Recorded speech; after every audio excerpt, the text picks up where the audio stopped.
It's uncovered a mass grave that could contain hundreds of its soldiers and civilians in the eastern town of Izium, recently liberated by Ukrainian forces.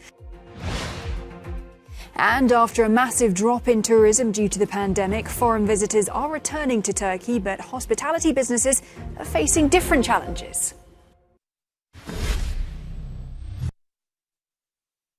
The village of Pianello di Ostra in central Italy has been left for ruin. Torrential rain and overnight floods have claimed the lives of at least 10 people in the Marca region.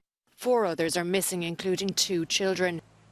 Residents in the town of Senegalia are also reeling after the Misa River burst its banks. Mud, floodwater and debris now fill the streets. The worst hit area was Ancona, a port city on the Adriatic Sea, where 400 millilitres of rain fell within 2 to 3 hours. The neighbouring region of Umbria was also affected. Several municipalities are now without power and clean drinking water, while authorities say schools in affected areas will remain closed until Monday. More than 300 firefighters were dispatched in a widespread rescue mission. Some waded waist deep through the water, while others steered rubber dinghies through the flooded streets, putting trapped residents to safety. Firefighters reportedly saved a woman whose car was swept away by the floods in the town of Barbara. However, rescue services have failed to locate her son, who was separated from his mother's arms by the torrents. The mayor of Barbara has described the downpour as a tsunami. Prime Minister Mario Draghi's office says he will visit the Marca region later today to oversee relief efforts with the local authorities.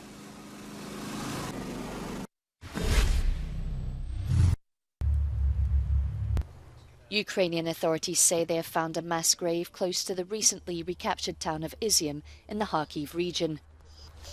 A makeshift wooden headstone indicates that the bodies of 17 Ukrainian soldiers are buried in this forest. But the Ukrainian Commissioner for Missing Persons says there is evidence of hundreds of bodies, including civilians. We want the world to know what is really happening and what the Russian occupation has led to. Bucha, Mariupol, and now, unfortunately, Izium. Russia leaves death everywhere and must be responsible for it. The world must hold Russia accountable for this war. We will do everything for this. Ukrainian President Volodymyr Zelensky has also said that investigations into the mass grave have begun. Russian forces left Izium last week and other parts of the Kharkiv region after a massive Ukrainian counter-offensive. The Russian city of Pskov is home to twin anti-war activists Izaveta and Anastasia Grigorieva. Their father, Grigoriev, a military man, has served President Putin's army in Ukraine. While he left the battlefield for health reasons mid-June, investigators have placed his unit near the town of Bucha in March, where Kievan human rights activists say Russian troops committed a litany of war crimes. This is what I remember. My father once told me, I am a military man, you go to opposition rallies. Do you understand that sooner or later there will be a situation where you will be on the other side to me and I will point a weapon at you? I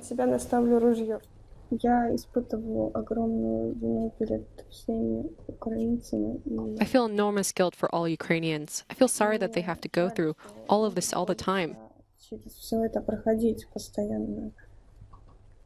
All these military offenses, the war in the country, the destroyed homes. While Moscow denies harming civilians in what it maintains is a special military operation, the twins' family is now one of many in Russia that has been split over political and ideological issues. After 20 years of service, Grigoriev is stepping down from his duties, but according to new legislation, he could face jail time if he speaks publicly about his experiences in Ukraine. The US Department of State confirmed that last Wednesday, Italy's Prime Minister Mario Draghi had a telephone conversation with US Secretary of State Blinken, a conversation that over here has been highlighted as quite significant, as according to reports in the Italian media, Draghi asked Blinken whether or not any Italian politicians or political parties have been funded by Moscow, a request that comes just days after a new US intelligence report suggested that Moscow has given more than $300 million to foreign parties in over 20 countries since 2014. Blinken, according to those reports, said that Italian parties are not included in that list, but clearly with just a few days to go before Italy's next general elections, the whole issue has sent shockwaves through the electoral campaign. COPASIR, which is the Italian Parliament's intelligence oversight board, met earlier today with the head of Italy's intelligence and security agency to discuss the matter. We know also that several investigations have been launched to look into possible links between Matteo Salvini's League Party and Moscow since 2019, when a recording was leaked suggesting such links. Matteo Salvini recently said that he has never requested nor has ever received money from Moscow. A similar statement has been released by Giorgia Meloni, the leader of Brothers of Italy, who could become Italy's next Prime Minister. And although the electoral campaign has not yet been affected by such evidence, it has been suggested, though, that this could be just the beginning, as more reports are expected to be released in the next few weeks. Giorgio Orlandi for Euronews in Rome. Tourism in Turkey is rebounding. After a massive drop due to the COVID-19 pandemic, foreign visitors are a major source of income for Nico Valdez's fish restaurant on the shore of Istanbul's Bosphorus Strait. But it's facing some different challenges this year. We have a big problem with credit cards. Russian people coming to the restaurant want to use their credit cards to pay, but they don't work.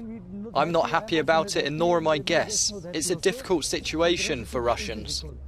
Russian tourists continue to come to Turkey while the EU is tightening rules around them. That's after Ukraine's government urged the EU and the G7 to ban them. Ukraine's foreign ministry didn't respond to requests for comment from Euronews about whether Turkey should do the same. Turkey has played a unique role in the war in Ukraine, both providing drones to Ukraine while also maintaining a relationship with Russia, especially a financial one. This is the yacht believed to belong to Dmitry Kamenchik on Turkey's popular southern coast. It's one of several yachts owned by Russian oligarchs, reported to have docked in Turkey following Western sanctions on Russia. The U.S. warned in August there was a risk of penalties for Turkish companies if they worked with sanctioned individuals.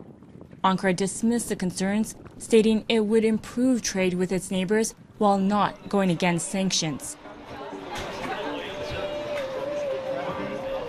Any business Turkey can get is vital for its embattled economy that is now seeing an official inflation rate of more than 80%. That has put major strain on Turkish President Recep Tayyip Erdogan's popularity. Economist John Selçuklu said tourism revenue is especially important this season as Erdogan is set to face his most difficult election next year. Given the macroeconomics in Turkey right now and the dire need for any kind of exchange currency in Turkey, I would say that Russian tourists are very important. For Valdez, he says Russians account for about half of his business.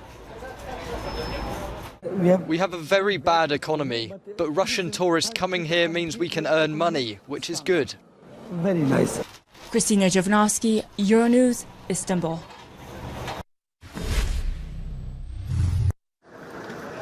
The Metropolitan Police Force says 2 officers were hospitalised after being stabbed in central London.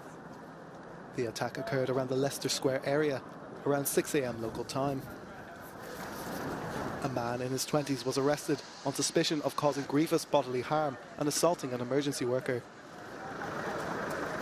Police do not believe the attack was motivated by terrorism or linked to the events relating to the death of the Queen.